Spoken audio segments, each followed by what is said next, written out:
آج اللہ تعالیٰ کی اگر ناراضگی ہے تو اس کا یہ سبب نہیں ہے کہ تم کو دولت نہیں دی گئی، بلکہ سبب کیا ہے؟ غور کیجئے. کلا، ایسا ہرگز نہیں. جو اس کی فکر تھی کلا سے نفی کر دی گئی. اور اس بات کس چیز کا کیا گیا؟ بل لا تکرمون الیتیم، تم یتیموں کو عزت نہیں دیتے ہو.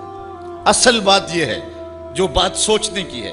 اب قرآن کا یہاں اسلوب دیکھیے، میں قربان جاؤں قرآن کے اسلوب پہ. ایسے ہی نہیں جب اکرمہ ابو جہل کا بیٹا اسلام کے حصار میں آتا ہے تو قرآن پڑھتا ہے نا تو اشش کر اٹھتا ہے اور پھر روتا ہے اور کہتا ہے ہاذا کلام و ربی، یہ میرے رب کا کلام ہے. اور قرآن بتا رہا ہے، اس کا لہجہ بتاتا ہے. اسلوب دیکھیے. بات غریب کو روٹی دینے کی نہیں کی گئی، غریب کو جو ہے وہ کھانا دینے کی نہیں کی گئی، اس کو کپڑے پہنانے کی نہیں کی گئی. قرآن نے جو کہا ہے کلا بل لا تکرمون الیتیم، بات یہ ہے کہ تم یتیم کو عزت نہیں دیتے ہو. یتیم کو تم عزت کیسے دے سکتے ہو یہ تم جانتے ہو کہ اس کی تکریم کیسے کرنی ہے. تمہارے پاس یتیم کو پہنانے کے لیے کپڑا نہیں ہے، اس کو دینے کے لیے روٹی نہیں ہے، لیکن تمہارے سینے میں پیار تو رکھا ہوا ہے نا. اس برہنہ یتیم کو سینے سے لگا کر کے اس کا ماتھا تو چوم سکتے ہو نا. رب یہ نہیں دیکھتا روٹی کس نے دی، رب یہ دیکھتا یتیم کو پیار کس نے دیا. وہ یہ دیکھتا ہے کلا بل لا تکرمون الیتیم. معاملہ روٹی کا نہیں ہے. بچی ہوئی روٹی تو کتے کو بھی ڈالی جا سکتی ہے، کسی کو غریب کو دے دی تو یہ کون سا کمال ہے؟ جو دیگیں بچ گئی وہ مدرسے میں بھیج دی، یہ کمال کی بات نہیں ہے. وہ گندگی کے ڈھیر پہ بھی تو پھینکنی تھی، خراب ہو جاتی 2 گھنٹے اور پڑی رہتی. معاملہ یہ نہیں ہے، معاملہ تکریم کا ہے. اب وہ بھی سوچیں، عید آ رہی ہے، مینڈکوں کی طرح نکلیں گے سماجی رہنما اور سماجی کارکن. اخباروں میں تصویریں چھپیں گی، غریب عورتیں لائن میں لگی ہوئی ہیں، غریب مرد لائن میں لگے ہوئے ہیں، اور جو ہے وہ صاحب جو ہے وہ ایک ایک توڑا آٹے کا، ایک ایک تھیلا آٹے کا دے رہے ہیں، اور 10 جو ہے وہ فوٹوگرافر تصویر کھینچ رہے ہیں. اگلے دن 15 اخباروں کے اندر تصویریں لگی ہوئی ہیں. میں اس دن بھی کہا تھا کہ اس انداز کے ساتھ غریبوں کی غربت کا اشتہار لگانے والا سوچے کہ اس لائن میں اگر اس کی بیٹی کو کھڑا ہونا پڑے تو اس کا پھر انداز کیا ہو. بات یہ نہیں، بات تکریم کی ہے. کلا بل لا تکرمون الیتیم. آئیے تمہیں میں کہانی سناؤں. آقا کریم علیہ السلام جا رہے تھے عیدگاہ کو. راستے کے اندر ایک یتیم کھڑا تھا اور آقا کریم نے کہا کہ بیٹے آج تم یہاں کھڑے ہو. کہا فلاں غزوے میں میرا باپ شہید ہو گیا تھا، میری ماں کا سایہ بھی میرے سر پہ نہیں ہے، لوگ اپنے گھروں میں ہیں، میں کس دہلیز پہ جاؤں. اچھا انتظار ہو رہا ہے عیدگاہ میں. حضور نے یتیم کو سینے سے لگایا، گھر لے گئے اور سیدہ فاطمہ سے کہا کہ جس طرح کا لباس حسنین کو پہنایا ہے اس کو بھی پہناؤ. اللہ اکبر. اور اس کو کھانا کھلایا اور سب کچھ اس کی تکریم کرنے کے بعد حضور نے پھر جو ہے وہ اس کو عزت دینے کے لیے، اس کی تکریم دینے کے لیے حضور علیہ السلام نے اس کو فرمایا اما ترضى ان محمدن ابوکا، بیٹے کیا تو پسند نہیں کرتا کہ محمد تیرا باپ لگے؟ وعائشہ تا امو کا، اور عائشہ تیری ماں لگے. وفاطمہ بنت محمد اختو کا، اور فاطمہ تیری باجی لگے. اس نے کہا یہ اعزاز مل جائے تو مجھے اور کیا چاہیے.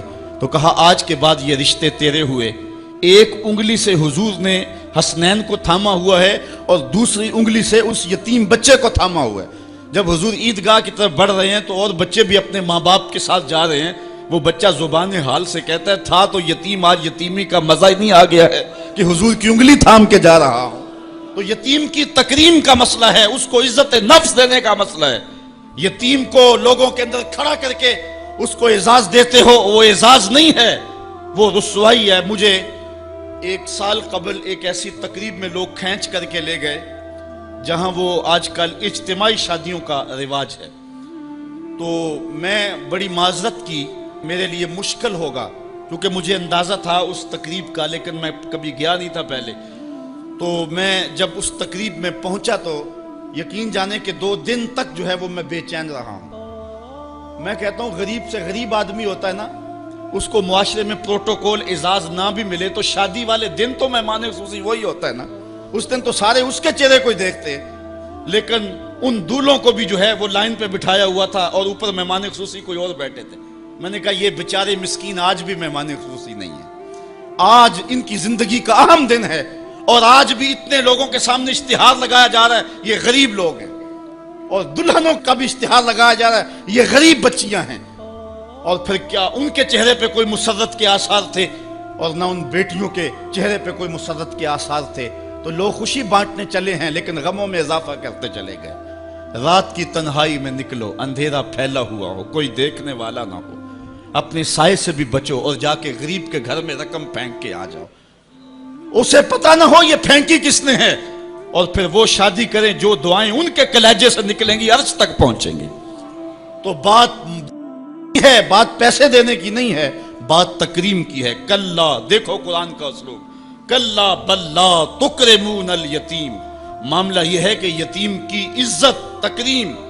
میرے اور آپ کے آقا مولا نے تو یہاں تک فرمایا جب بچے اکٹھے کھیل رہے ہوں، تمہارا بچہ بھی ان بچوں میں کھیل رہا ہو تو بچے کو بیٹا کہہ کے آواز نہ دو، اس کا نام لے کے پکارو۔